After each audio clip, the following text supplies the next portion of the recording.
show is brought to you by Health Plans, your Medicare plans, insurance solutions, and resource agency. We have a variety of plans and products that fit your needs, benefit requirements, and budget, with many low or no-cost premium plans, zero co-pays, and much more. Our licensed benefits advisor's priority is your health and well-being. Call us today and book your no-obligation consultation.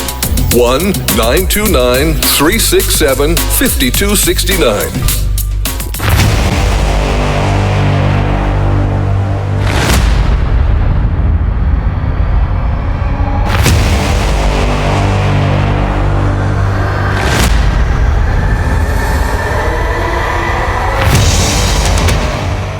Folks, welcome back to the iHealth channel, iHealth Radio, with your host, Hurricane H. New day, new show. A very important topic for all of us out there listening, watching today. It is a topic that probably impacts everyone that exists. And really, I mean that.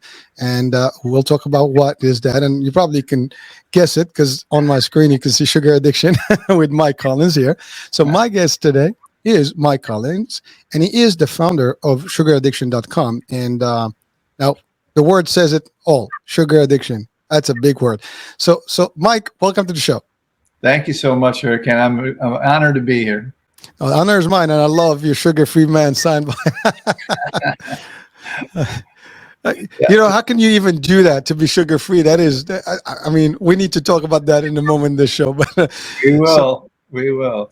So, Mike, let's take us on your journey. What got you to start sugaraddiction.com? And, you know, is there anything personal, family? And, you know, I know it's a big deal. And sugar is part of our life. I refer to it as a poison.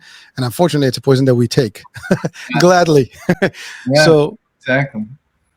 Yeah, no, it's a long story. Not a long story, but it starts a couple generations back, to be honest with you. My grandmother died when my mother was only 8 years old. Okay. And I'm going to show you during our little talk here why this matters. Okay. So when she passed away, my mother was only 8 years old, and they had to move in. My grandfather and her had to move in with my great aunt, his sister, but they owned a country store across the way. And anytime my mom, that little girl, walked into that store, Cousin Jim was instructed to give her any candy she wanted and put it on my grandfather's tab, right? And so what happened was my mother literally grew up believing sugar was love. I believe she died believing sugar was love, okay? And this is how we grew up, right? I mean, you just don't even, in today's world, you couldn't be able to comprehend that we had complete and unfettered access to the sugar bowl. We could put as much sugar on our cornflakes or our Cheerios as we wanted, with her never saying no or don't or less or anything. And we were scraping like half an inch off the bottom with the milk at the end, right? And Kool-Aid we would make with triple, double the 2 full cups, 3 full cups of sugar in the 1 packets, right? And candy, cookies. I mean, we had this bowl. I've never even since seen a bowl so big. We would make chocolate chip cookies every Saturday and eat them warm. And this went on my whole life. I mean, this was my mother's belief, and she never let go of it. She passed of Alzheimer's, which they're now calling diabetes 3, that because sugar literally affects the brain, right? Well, anyway, fast forward, and about 13 or 14, I ran into beer, okay? And beer, I knew, changed my state. It changed how I felt, right? It changed how I was interacting with people. We used to call it liquid courage. We would drink behind the high school, and I could actually talk to girls. I was shy, I wasn't really, and I mean, it was really amazing that this would happen. And this, worked for quite a while. Anyway, fast forward to about 28 years old, and I got sober. It's completely another podcast and completely another show, but it's very relevant in instructing about sugar addiction, because I went right back to sugar. Okay. I didn't eat as much sugar when I was drinking, but I went right back to sugar. See, I grew up in a pretty abusive home, raging kind of alcoholic father. The deal my mother made was just don't hit him in the head kind of thing. And so there was some trauma that I was covering up with sugar at first and then alcohol and drugs after that. And I went right back to it, as I find a lot of people do, in recovery or not in recovery. They use substances. The problem is people don't realize that sugar is powerful enough to do this, right? Anyway, I keep going, and I got married to a woman, and somehow I talked her into having children with and have no sugar, no flour, no caffeine in the womb when she got pregnant. And this lasted till they were 6 years old. Okay. And that experiment worked. I mean, the human brain, the explosive growth in that first 1,000 days from conception till 1,000 days later is so gigantic, so like exponentially more gigantic than we do as adults or even in childhood, whatever, that first 1,000 days. And my boys are like literally rocket scientist smart. I mean, I could tell you that story, but it'd just be a bunch of dad bragging. But anyway, keep going. And I end up, the boys always said I should write a book about sugar and sugar addiction because they grew up in this is 20 some odd years, 30 years ago. They grew up in an unusual circumstances where the parents fought us, the parents' friends fought us, the grandparents, the Montessoris, they all fought us, thinking we were depriving them of a childhood. But we stuck to our guns till about they were 6 years old. I remember it like it was yesterday. We were at a roller skating rink, yet another party, right? Another kids' party. And so the cake and ice cream comes out. The boys were twins, right? So both of them were like looking up at dad, looking up at mom. Can we please have, the cake and ice cream like everybody? We used to bring their snacks, so that they would eat. And we just gave in. I mean, it was too much now. And we regained our composure the next day. And they only had sugar at those outside birthdays, never at home. And anyway, I wrote a book. They told me to write a book, go through this, write a book, Dad, shut up. They didn't want to hear it, And so I wrote a book, and it was pretty successful in 2018. It's on Amazon. And founded Sugar Addiction before that, but never really did much with it. And it wasn't until 3 or 4 years, it's now about 6 or 7 years later, we started the Quit Sugar Summit, which is a yearly convention of all of the great scientists and researchers all over the world. And I started personally coaching and started training coaches and form groups. We have like 14 meetings a week. We have a huge platform with tens of thousands of people in it. And we started to really dig into helping people. And that's when it kind of took off. And that kind of brings us up to the Sugar-Free Man there. You told me to straighten it out there. I love it. Man, I became the Sugar-Free Man kind of by accident a little bit. We just started talking about it and ended up, that's kind of how we portray ourselves on social media, the brand, if you will, the sugar addiction stuff. Because I'll tell you a reason, as an internet guy, you might like this.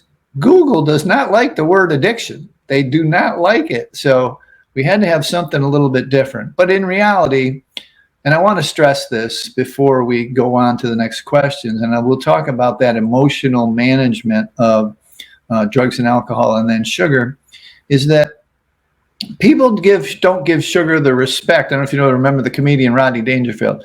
I don't get no respect, right? And so Rodney, it's like sugar does not get any respect as a psychoactive drug, powerful enough to stop your emotional life. It's a really very well-known construct in the world of alcohol and drugs that if you started using alcohol and drugs at 14 or 15, you stop growing emotionally. And if you ever talk to a person who's any of our folks or anybody who's lost a couple 100 pounds, put diabetes 2 in remission, fall into the size body that they want to be again, the people that have really beat their sugar addiction, these folks talk about this emotional reconfiguring, almost like learning how to walk again. And it really is, it's what people avoid, okay? They want this to be a diet. They want this to be eat less, exercise more. They want to be, restrict calories, right? But it's the last thing it is. That is not what this is. Sugar addiction is a very real addiction that will soon be named to some of the diagnostic manuals, like gambling, like alcohol, like cocaine, as a substance use disorder, which is these days the non-stigmatized term for addiction, which I wholly embrace, you know. Let's reframe that one again one more time. Yeah. No, it's the non-stigmatized term for addiction these days is called substance use disorder. They've renamed all alcohol use disorder, cocaine use disorder. They've taken addiction out of all of the government, like SAMHSA, all the, addiction and addiction abuse or substance abuse. All this has been taken away because words are things. Junkie, addict, whatever. These things are stigmatizing, like a lot of other stigmatizing words that have been, redone in our culture, from ethnicity to everything. Mm-hmm. So it's a very important step, I believe, and sugar will follow closely. But to this day, it's still called sugar addiction. That's the short version. Usually brings up more questions than it answers, Hurricane. Well, not necessarily questions, and we'll get to more, but really just I want to go back and talk about some of the things that you've covered. Yeah. One being your mother raised into a sugar environment. Yeah. And by the way, that's the story of all of us, because sugar is something that we're so familiar with from early on. Yeah. And it's so comfortable. To your point, everybody kind of like, for festivities, for celebration, there's always sugar. You can't have a birthday without a cake, right? You can't have, holidays are like big with sugar cane, this, that, the other. I mean, think about Christmas, all the stuff that we have, chocolate, Valentine's, a lot of sugar. I mean, unless you get like, 99%, 95%, real cacao, it's not going to work for you, right? And you have also, Halloween is around the corner. Forget about it. That's like sugar rush. I mean, people carry those bags. I mean, you go to any store right now, there's a lot of stuff, and it's all sugar. You got stores that are like all sugar. Yes. I mean, that are like manufacturers of I mean, I'm not going to name names, but there's so many of them out there. And so it's funny, because sugar not only is bad to your health, but I mean, we've heard stories about even sugar being used in abduction and other things, for kids and around the world. It is sad, but it's been like, hey, here's a candy, and then next thing someone disappears. I mean, there's so many other things that can be attached to this. You talked about the beer part, right? And again, alcohol, does have an impact on sugar in your body and all stuff. And we can talk about all the I'm not a clinical person, but certainly has I have enough knowledge about how that all interacts. But really, those are things. But you're right. You grew up in this environment, and you almost don't see it at an early age. And to be honest with you, me personally, I can give you stories. When I was a kid, I used to do exactly what you said. I would put a spoon of sugar and just go right into it. I take, I grew up overseas with these cubes, sugar cubes, and I just pop up like a couple things. That's like, it was fun. It was really just like cool. And the more candy, the better. I mean, it's like, yeah, candy time. I mean, you have a movie, Candyman, right? So it's all about candy and sugar and stuff, and it's almost like a culture. Okay, it's always good, but what we realize is that over the years, diabetes have just gone worse and worse. Back in the days, if we go back in time, I think the diabetes was called sugar disease or something. That was the name of the disease. Yeah, I got sugar. Exactly, it was a name, because that means you just can't control it. But now it's like, it does destroy a lot of things, and before you know it, especially if you use a lot of it early on, I had a friend doctor who, may he rest in peace, he explained that to me in a very simple way, and I think I've shared this in the previous show, where it's like your body is designed to live your life with you. Every single piece of your body has a certain lifespan, and lifespan should be equal to your life, and it will function exactly just like when again, I always give comparison to a car. You design the car, if you treat it right, it will last. It's designed to last 10 years, whatever. Yeah. And so if you treat it correctly, you do the oil change, tune-ups, and all that stuff, it should last. Well, same in the body. Now you come in and you just give so much to that pancreas, early on, and you really dump all that quantity of sugar. It's overriding, it's overtime on that thing over the first early stages of your life. It doesn't continue the speed with you. No. By the time you get to 30, 40, 50, it's already like damage. It's over. There's no more production of insulin. There's nothing. You're done. and Yeah. now you have to live your life trying to figure something out without it. That's a serious, element, right? Yeah. Now you talked about sugar, really the word addiction. It is an addiction, and what you mentioned something very powerful is that we do not relate that usually to the mental state and how it impacts our brain and how our like the whole status of how you think and function. And that's Yeah. something that we don't even relate to. We talk about diabetes mostly, Yeah. and obviously diabetes can ruin your life without them. You mentioned something also important. You said that's like the third, Alzheimer's is the third, diabetes, because it is like diabetes 3, and again there's discussion about that. So you have all these things that are new, not new. We know about this. It's not a surprise to people. Like, hey, sugar is bad for you. Right. No one can tell you that. I mean, we all know it's not really good, and I can tell you, for me, I made a commitment, and I'm not sugar free, so I can just tell you about I'm sugar. Low sugar, if you want to call it that way. So I've cut sugars in all my drinks. I've cut, like sodas and stuff like that. It's gone a long time ago. I mean, the quantity of sugar in those things, those drinks that we buy in the store, if you just read, we done nutrition experiments, at the insurance level, and we were doing these in expos and stuff. And you can do this exercise with people. Like, can you guess how much sugar in each one of those drinks? Right. And when you see the quantities and in a Coke or this, like in real spoons of sugar, forget about it. It's crazy. But then what I said is that I give up sugar in a lot of ways. So I indulge every now and then in a cookie or whatever or something, but not like I'm very aware of it. Because my mom's diabetic, and I've seen her, go through 30 years of diabetes. It's not fun. And so I realized that I'm also prone to maybe diabetes because it's genetics, that can have something to do with it.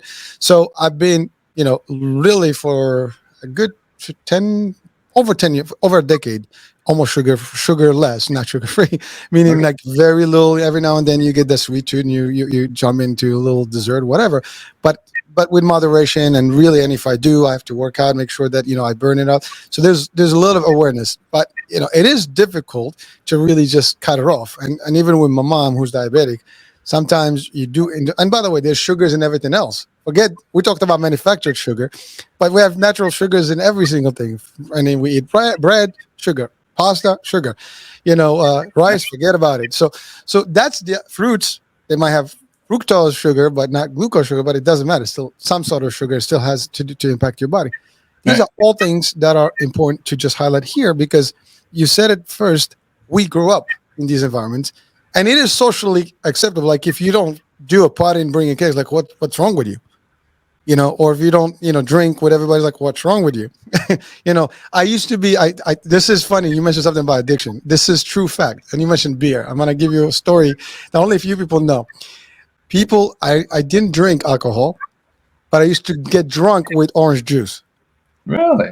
Yeah. So my friends, when we were to go places, they say, do not give this dude any orange juice.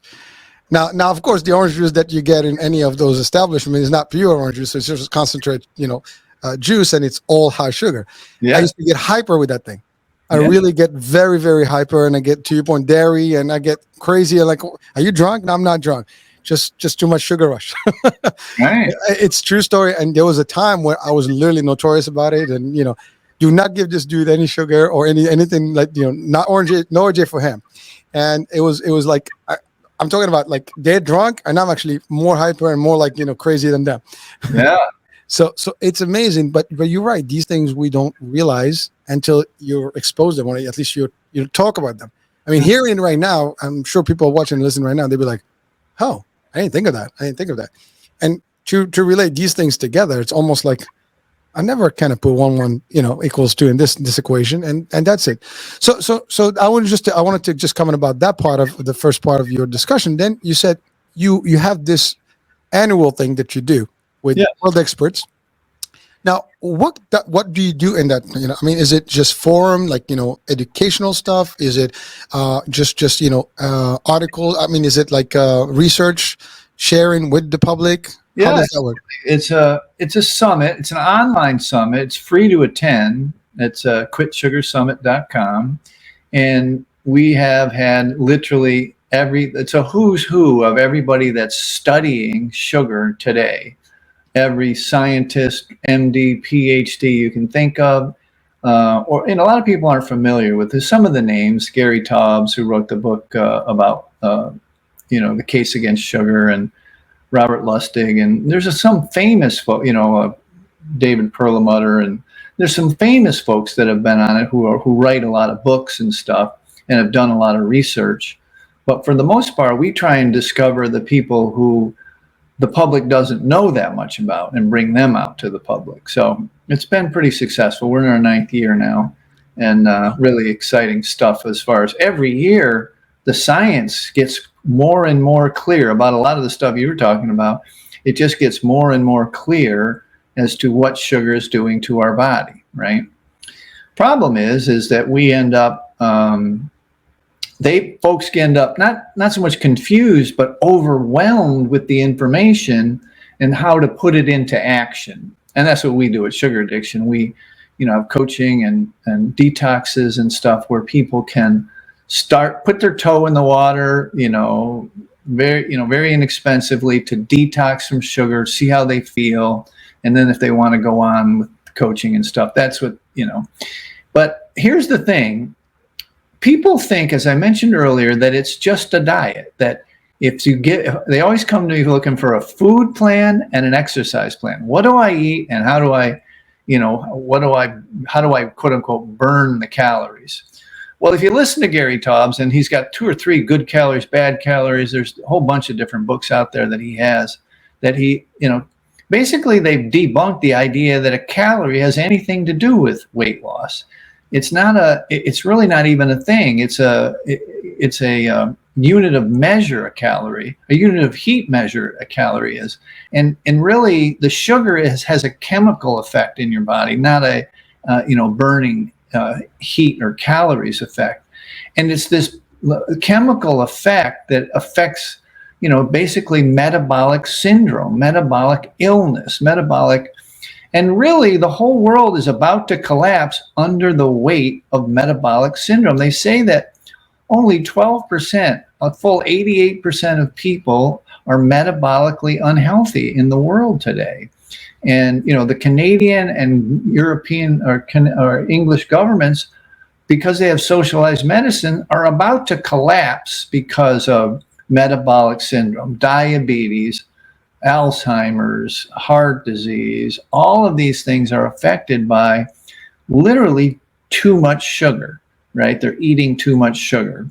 But all of that we know about this, all of the, like you said, the warnings that people know about, they still continue. They still persist in using the product because, look, it really is a cultural phenomena. You mentioned it, birth to death, every celebration in between, 85% of the food products in the grocery store have sugar in it. We've never known a society, it's back 300 years now, where no one's alive that's ever saw this. And ethically, morally, legally, you can give this product to a baby, to a 1-year-old, and never have any worries about it. And this is created. It's like cigarettes and seatbelts and condoms in bathrooms. It's created an atmosphere where, the science now says this is happening and we need to look at it and change. But people, they're just not ready. It took a while for people to stop drinking and driving. It took a while for people it took the tobacco litigation to drive the percentage from in the 40s to, under 14 or 15 in the percentage of the people that smoke, adults that smoked. When healthcare for AIDS patient, they were outing people in San Francisco. It wasn't to be mean. It was to emphasize that this is a healthcare issue, right?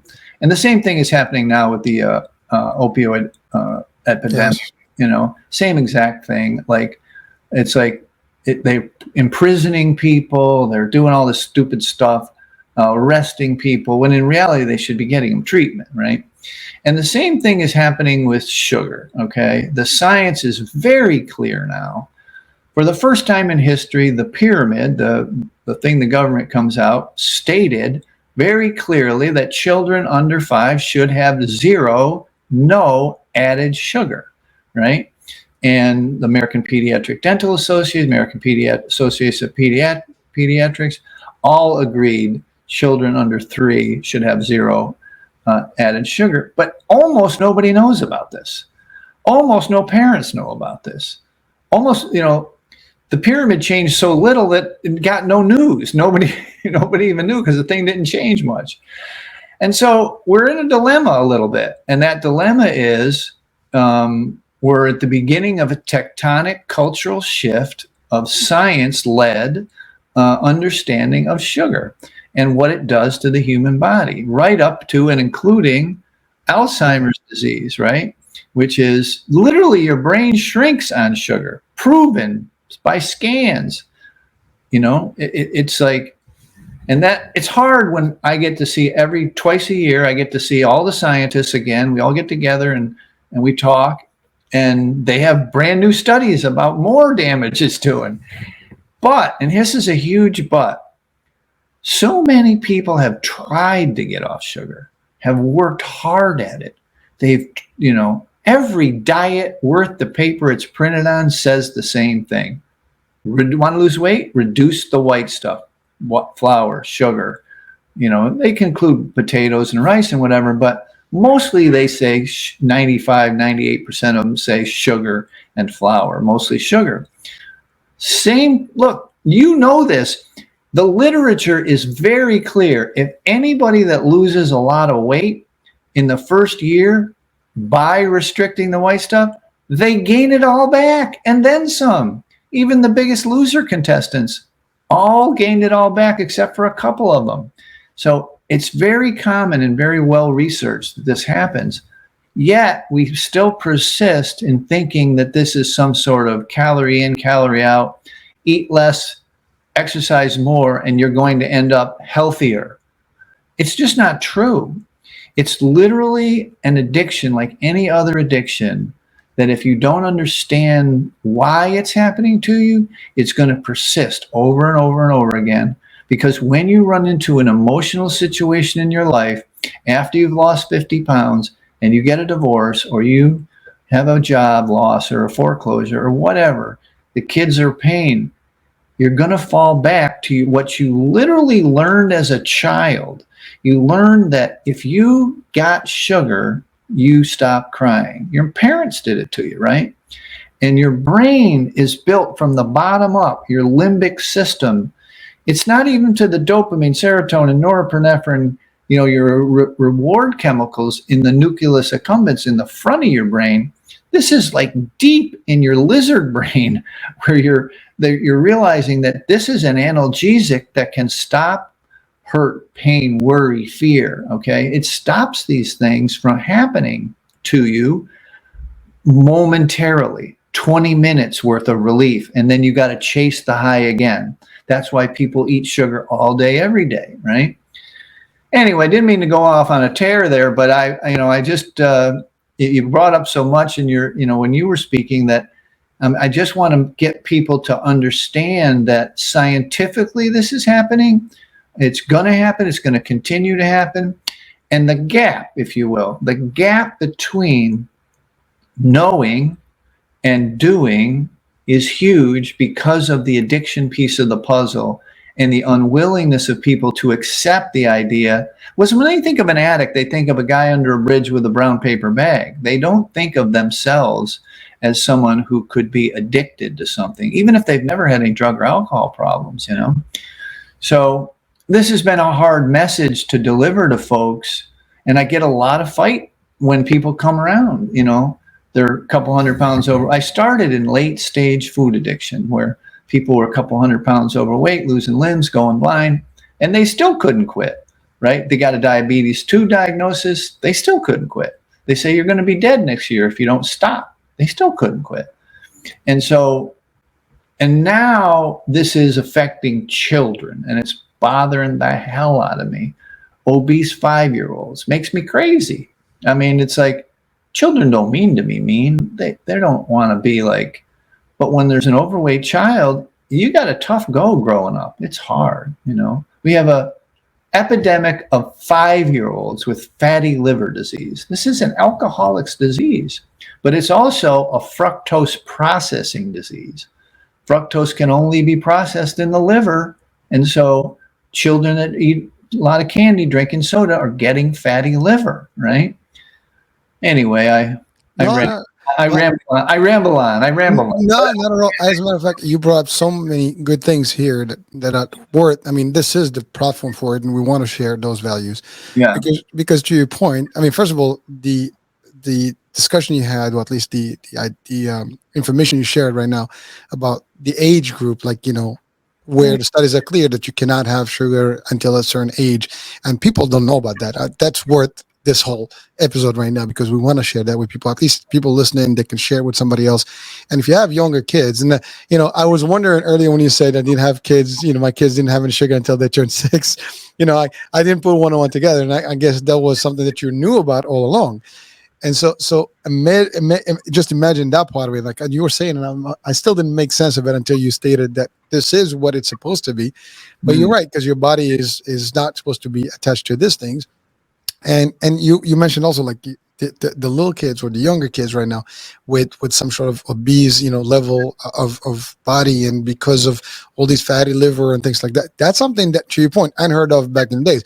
You didn't see a lot of kids of overweight. They were, first of all, there's the other part, which is it doesn't help that we sit more in the behind the screens and on your phone, or behind the keyboard or a game control, whatever, because that's happening more now than ever. Then we had the pandemic recently, which was even worse. People are crammed their homes and stuff, so that didn't help. I mean, we know that that's already a trend on its own. When you add all these things together, obviously, and early on, kids are just on their machines, whatever, their screens, and they're doing this. There's no more outdoors activities. I mean, it's in movies you see it now. They alluded like, oh, my childhood was so much fun. I was out there playing with trees and running wheels and whatever, stuff that we did outdoors, playing, football, baseball, whatever. We were out there active, but now nobody's not. Now you can do it at a league, whatever, but not as much as it was like very common. That's shifting. But when you add to this, and then you mentioned something about the addiction part of the sugar, and you're right. Like we know this, like we hear all the time, like my sugar is low. I think or your body's asking for sugar, so you go and get some sugar. And because again, to your point, it's like the body's need a hit, a fix, right? You got to get your fix, and it keeps you cool about it, because that's like I'm good now.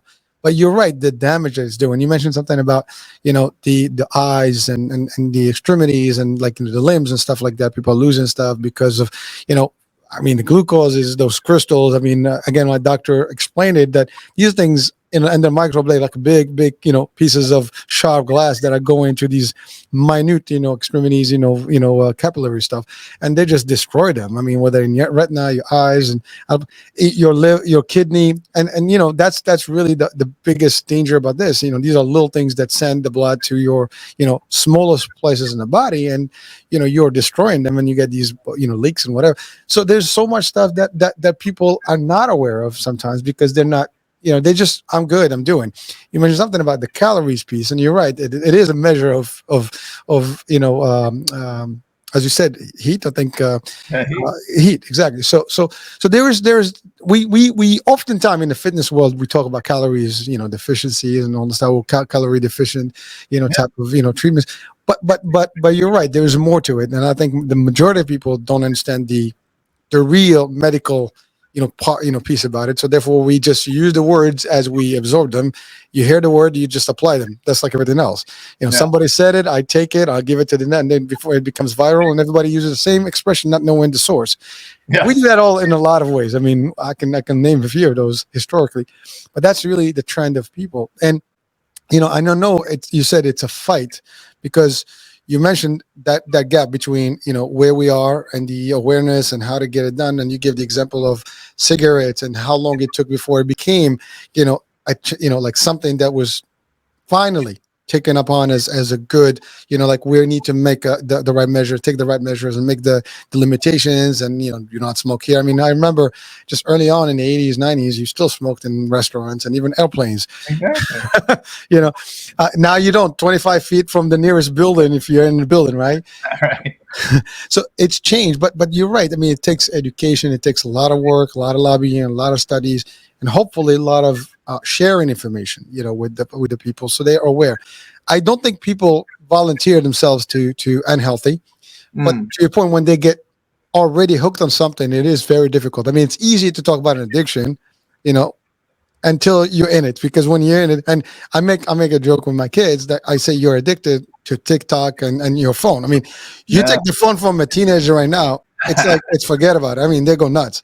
Yes. You know, I mean, this funny. I was watching. There's a new movie, Jexy, I think is I don't know if you've seen it. It's on Netflix. It's almost a comedic way to tackle this whole thing about phones and Siri and all this stuff. So Okay. it is worth it's a little corny, but it's funny, but it's also really full of messages to our society today, like how we are today. So it's very interesting as a movie itself. But when you think about all this, it's powerful stuff that you're sharing, but yet you're right, it's difficult because it's so well accepted Mm. that we don't see it as an addiction. Sitting behind, like, again, you being on your social media 24/7, that's an addiction, but we don't even talk about it, although psychologically speaking, there is a diagnosis for that. Yes. There is.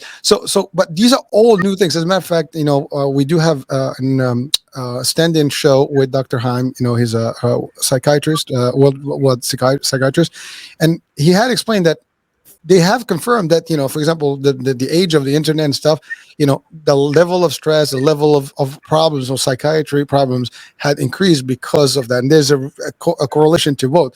So these things are real, and we understand these things. The problem is we don't either want to accept the reality of the fact and the truth, because again, it's like giving up. Something. It's cool. It's sweet. I mean, I can't give up my cake. I can't give up my sugars. I can give up my stuff. And then the other part, you said something that there's so much going on behind the scenes. I mean, you have industries. Mm. I mean, and that's the other part. And I don't like to pull, to make the shows political, but the fact of the matter, when there's money in anything, unfortunately, sometimes the other pieces are not as important, and we lose track of, like, what is the outcome? Am I really hurting people? And unfortunately, we are hurting people because, yes, I mean, yeah, you have multiple industries that are like literally big with this stuff, right? Mhm. And I mean, I'll give you an example. In the American culture right now, we know this. Sundays, pancakes with syrup. I mean, everybody, and some people do that every day, right? Syrup is part of the culture, but most of it is corn syrup. That is all sugar, Yeah. and I mean, you have some of the new varieties that are like, whatever, healthier, maple, whatever. At the end of the day, it is part of and the list goes on and on. You go to the movies, it's your Twizzlers, your all your little, your snacks. I mean, your chips and all the stuff is all bad for you, but we all enjoy it. So stopping that, like my kids sometimes, like, they go crazy on me, like, Dad, we need to go shopping. It's like, we have food. No, we need junk. Like, no, I mean, I literally, and that's the other thing. We limit some of that at home to avoid this. Right. It takes discipline, and again, I have to give you, all the kudos of the world. I mean, 6 years, none of that stuff in your house, and you have children that actually exposed to all that at school. That's the other part. They are in the world where, like, and you said, you got heat from everybody. It's like, you're depriving your kids. Let them enjoy their childhood. You mentioned something about pediatric stuff, right? Dentistry, right? We all know sugar is bad for your teeth and cavities and stuff. Yeah, we enjoy it as kids. We do a lot of that. Sure. And you wind up at a dentist quite a few years later, fixing some stuff, right? It is a challenge.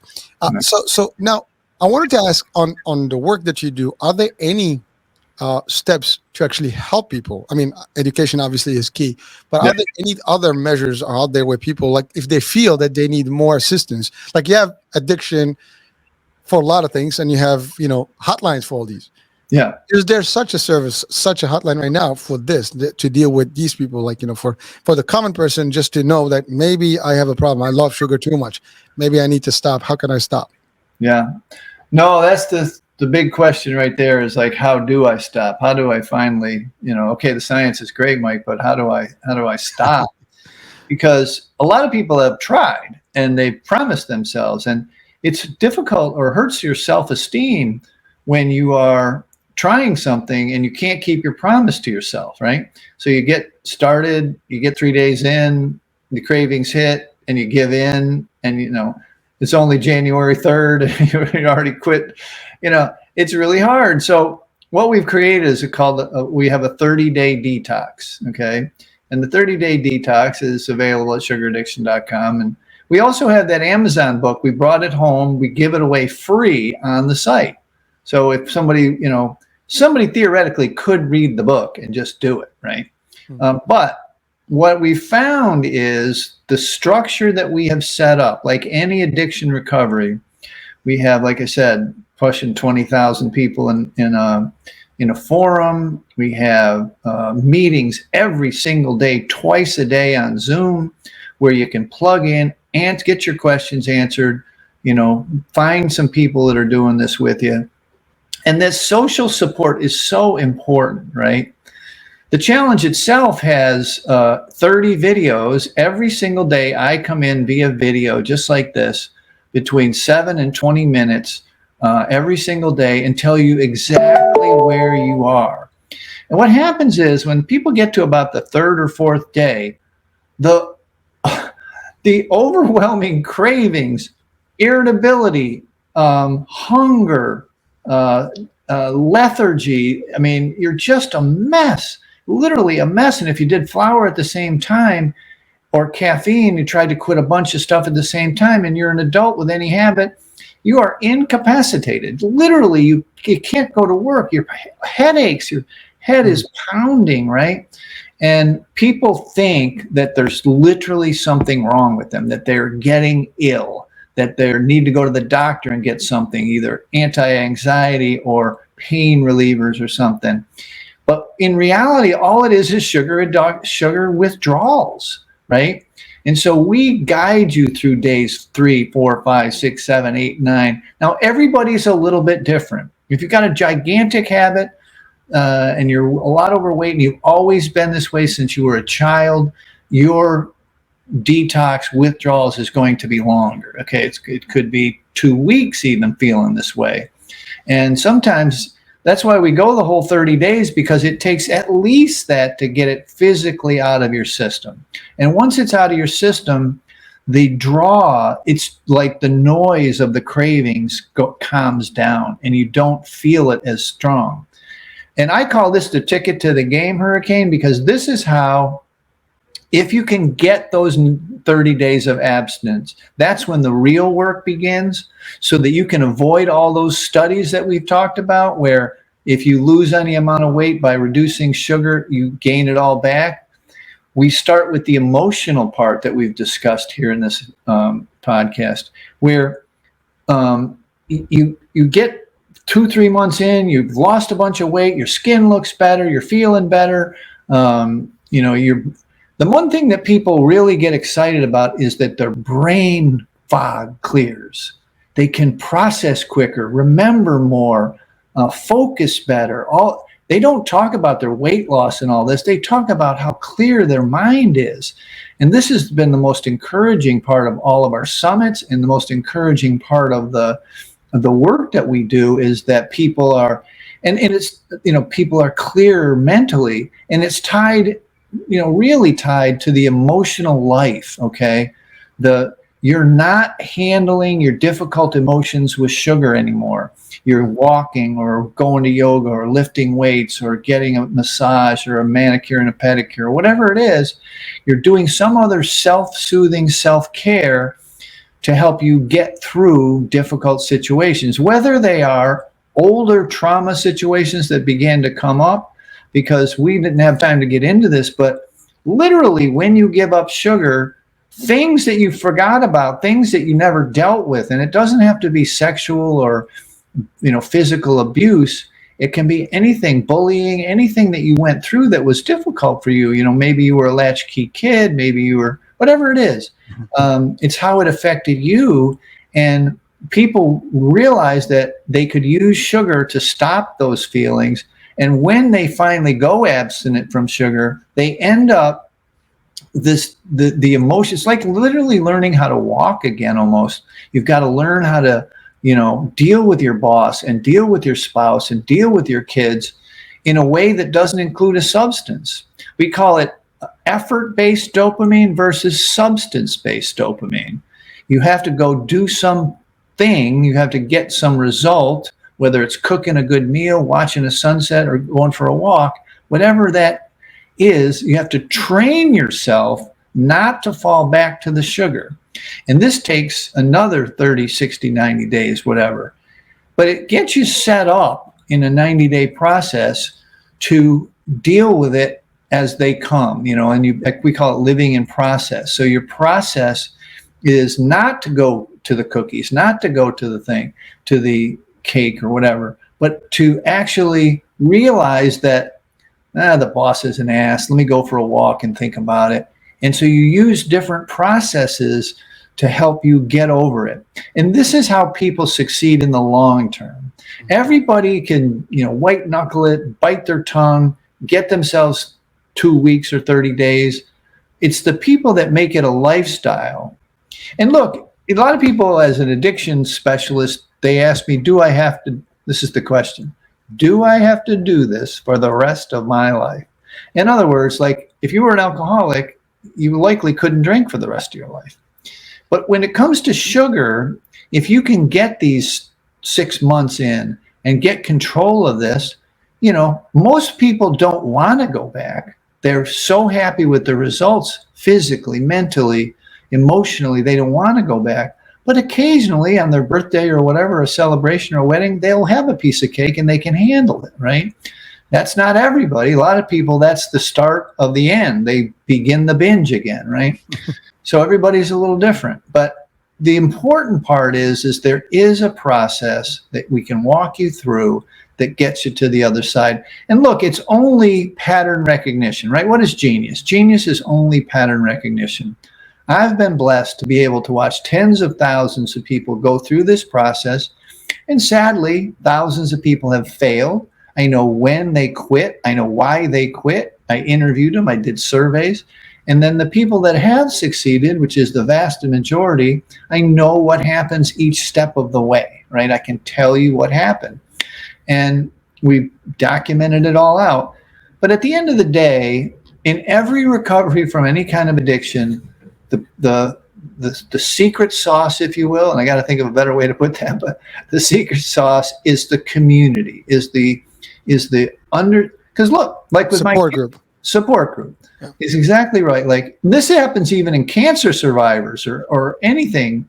If you join a cancer survivors group, your survival rate like doubles or triples. It goes way up. This is with everything. There's a lot of peer-reviewed science around this. And a lot of people that come to us, their spouse is not on board, their kids are not on board. They literally in their own family are kind of an odd man out or odd woman out, right? And so you do need that support. Can't stress that enough to join my group or someone else's group to get the support of other people. You know that there's now science that says you become the average weight of the 5 people you hang around with the most. Oh, I love that. Very true. I have to put that in a test. Very true. You can look it up. No, I believe you, but I'm saying that's an interesting. And it's been that way in the personal development, like the Tony Robbins personal development world, that you become the average of the 5 people you hang around with. But now scientists have proven health-wise that you become the average weight of the 5 people you hang around. And that's not to denigrate your family of origin or your spouse or your whatever, but it's to let you understand that until you get out of your comfort zone, meet other people that are trying to do the same thing, you're not going to have the same results. So. Oh, well, Mike, thank you for sharing that, because that is important. And like every addiction, if you're not really getting the right support when you go home, it doesn't matter what you do, it's going to go. And to your point, if you're not, that's why, like, if you think about all the addictions, they have, the Alcoholic and Anonymous, all these things. I mean, all these groups are there to give you that, like, you belong in the community and you got this, and we all got through here. And there's always someone to be there with you.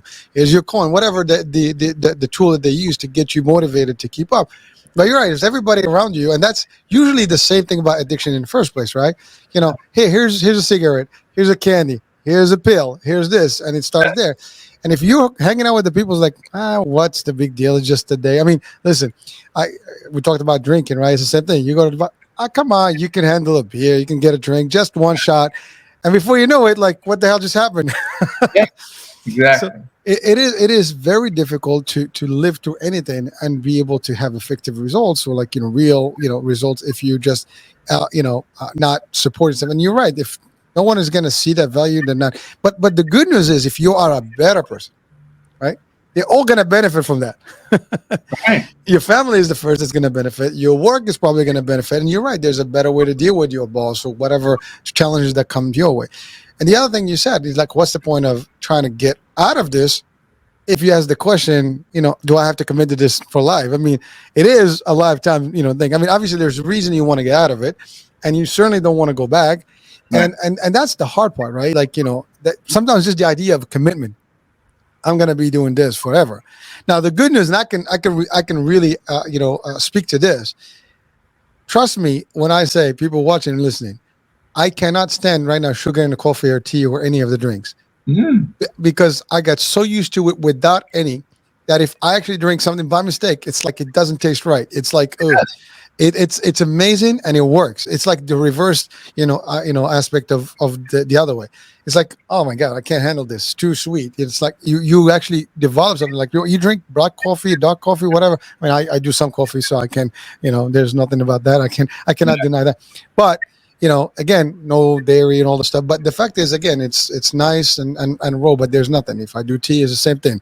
Just the tea. There's no actual sugar. And when you get used to that, it's hard to come back. As a matter of fact, like anything, even sweet stuff, like, oh, it's too sweet. Like, you'll get a bite and like, oh, okay, I'm good. Even when you try that sample, you're not really like going crazy and getting deep in the stuff. You take one little piece and you're like, okay, thank you, that's good. So and that develops over time, but it's not easy, and I get it. So Mike, I wanted to ask, just, we're getting close to the end of the show, but I want to ask, now you mentioned something about you're available daily in this program. How does that program work for people? If someone really wants to get the help right now, and I know you mentioned that they can go to the sugaraddiction.com and have all these things available, the book and all the stuff. But if they wanted to reach out to you and get your service like directly and have the help, I mean, how does that work? Yeah, I mean, they can email me at Mike at Sugar Addiction or Michael at sugaraddiction.com. I do one-on-ones, but it's a little pricey because we got a big platform we're building, but and we do have 14 trained coaches who have all gone through the program, who have all started as sugar addicts. A few of them were actually therapists, a few were health coaches already, but they were struggling with their own sugar addiction. So we do have coaches at a very reasonable price. But I think people start by going to sugaraddiction.com. There's a big thing in the button in the right-hand corner that says, start the sugar challenge. Or just grab the book. There's a quiz there that says, are you a sugar addict? But I always say, people, if they listen to something like this and then they go to sugaraddiction.com, they probably don't need to take the quiz. Just grab the book. And but you can start with the challenge if you want. But if you're really ready, if you're a committed person and you've tried over and over and over again, I usually work with like CEOs and lawyers and entrepreneurs and stuff. Personally, I really love that work because these people, what I find is these people are so high performing, and they've not been able to put the sugar down. They're 20, 30, 40, 50 pounds overweight. They're still doing well at their job. They're high functioning, but they want to be around for their grandkids. They want to, run their company longer. And I do really well with those folks. We hit it off, and that's probably the best part of my work. And I still do it to this day, even though we've got a good sized platform of people that are, trying to get this message out to more people. We keep reducing the price of the challenge so that I can get more people to at least get the exposure of the 30 days, the exposure of the 2 meetings a day, the exposure of the forums, and they can see so many people that are trying to do this and doing it successfully. There's people in there with 2 and 3 and 4 years.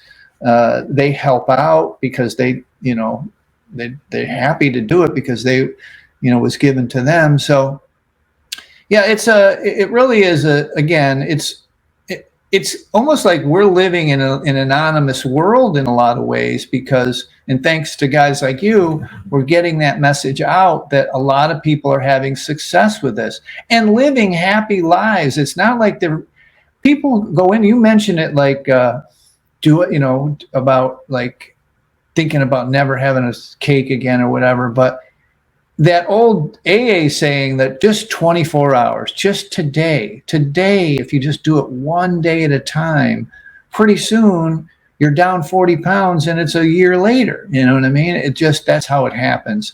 And you can always I always say, look, if you want to go back out, if you want to just try this, I call it a scratch test, right? So, if you go to the allergist, they'll scratch you for rust, ragweed, pollen, or dust or whatever.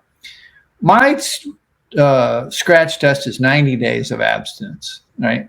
And I'll swear I'll refund all of your weight, all of your anxiety, all of your acne, all of your brain fog, all of your high blood pressure, all of your, I'll give it all back to you in 90 days if it doesn't work, okay?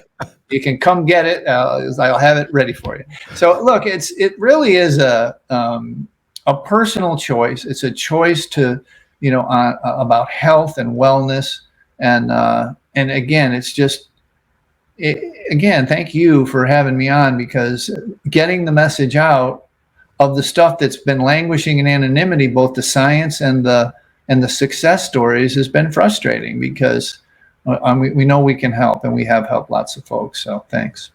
No, thank you. And actually, you're doing a great job out there, and you've been doing this and building and helping, few people at a click, and, you have a whole community that you've helped over the years.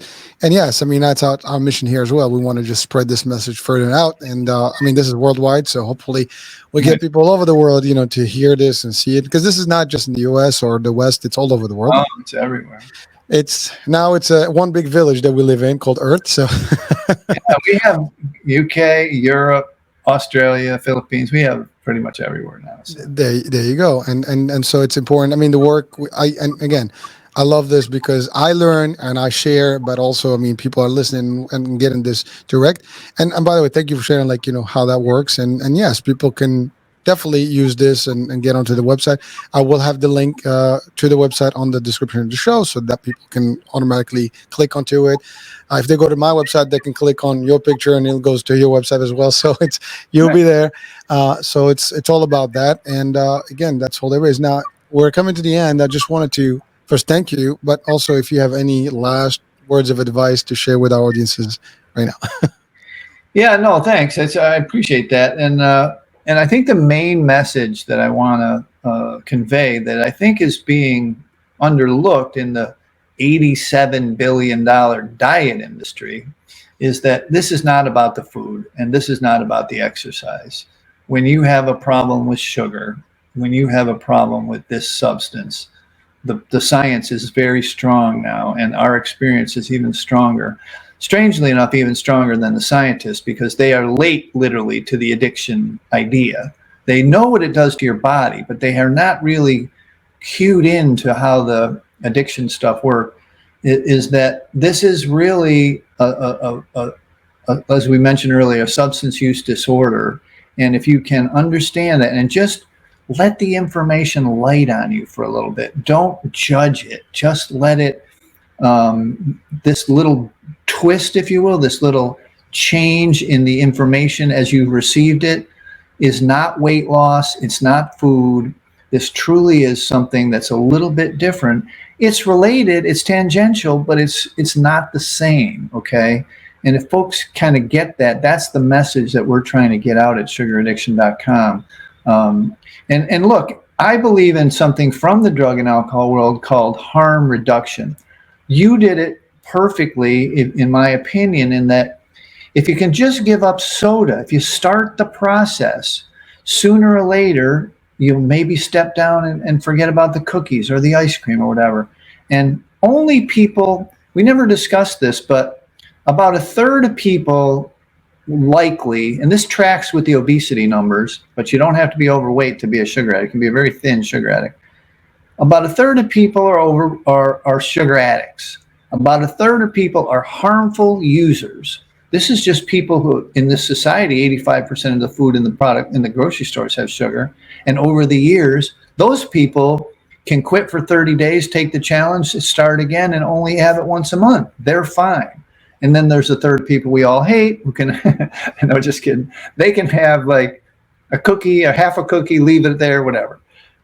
So it's interesting how it tracks with the obesity numbers. But, you know, the bottom line is this is not a diet. This is not a weight loss program. This is a program, a lifestyle program of wellness in changing how you deal with your emotional life via a substance. That's the main message that's really not transmitted in the world of diet. And it's like I said, $87 billion industry, weight loss and health and all that kind of stuff. And no one mentions this. Okay. No one gets this because, you know, they just don't have the experience or the background. So anyway, I really appreciate you having me. I'm honored to be on your show and get the message out. So thanks again. No, the honor is mine. Thank you. And, you know, this was great. Mike, thank you so much for being on the show and for the valuable insights here. And folks, you know, I hope that you've enjoyed every bit of this hour. A lot of good stuff here that is geared for you and for your health. So hey, take it for what it's worth and take the challenge. That's it. Take the challenge. So that being said, I'm Hurricane H, and we'll be talking soon. New day, new show, new topic, new guest. Bye for now. Bye-bye.